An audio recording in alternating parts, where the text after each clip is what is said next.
অবরোধ করা হবে বা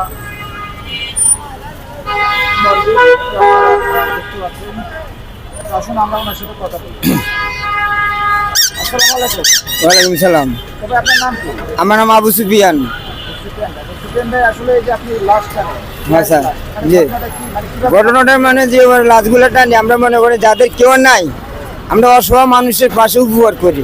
এই জন্য তাদের কেউ নেই, যাদের আমরা নিয়ে গোরস্থানে মাটি দিই, সরকারি গোরস্থান আছে ওইখানে দাফন করি। বুঝছেন, অসহায় মানুষের যখন রাস্তাঘাটে মরে থাকে, যেখানে সেখানে মরে থাকে, এ ধরে না। সংসার চলে, ধরেন না, কেউ খুশি হয়ে আমাকে দিল, ধরো তোমার কেটে দিলাম, ঠিক আছে, ওইভাবে আমরা নিচ্ছি। আমার পরিবারে তিনটা মেয়ে, আমরা দুইজন। বড় মেয়ে বিয়ে দিছি আর দুটো মেয়ে বিয়ের বাকি। এখন মনে করেন যে মেয়ে একটা ইন্টার পরীক্ষা শেষ করছে, তবে এখনো মনে করেন যে টাকা পয়সা নাই, বিয়ে সাথে দিতে পারি না, এই সমস্যা আছে মানে বিভিন্ন নানান। আমি চাচ্ছি যে ভাই, আমি একজন খুব দুঃখিত মানুষ, যদি আমাকে যদি এরকম কিছু হেল্প করে, আমি সাথে খুবই মানে আমার দুটো মেয়ে বিয়ার বাকি, আমি পারতেছি না। আপনার বিকাশ নাম্বার আছে? বিকাশ আমার নাম্বার আছে, মোবাইল নাম্বার এটাই। মোবাইল নাম্বারটা বলেন।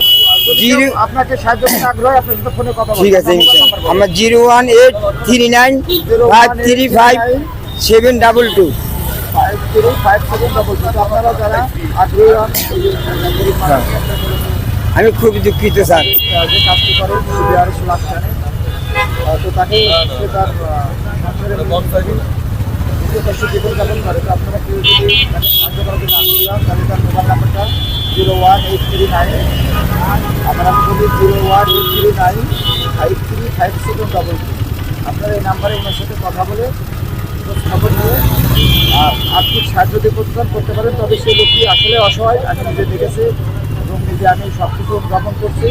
তো আপনারা যদি পারেন, তাহলে অসহায় মানুষকে যে যতটুকু পারেন তাকে সাহায্য করলে আশা করি সৃষ্টিকর্তা আপনার উপরে খুশি হবে।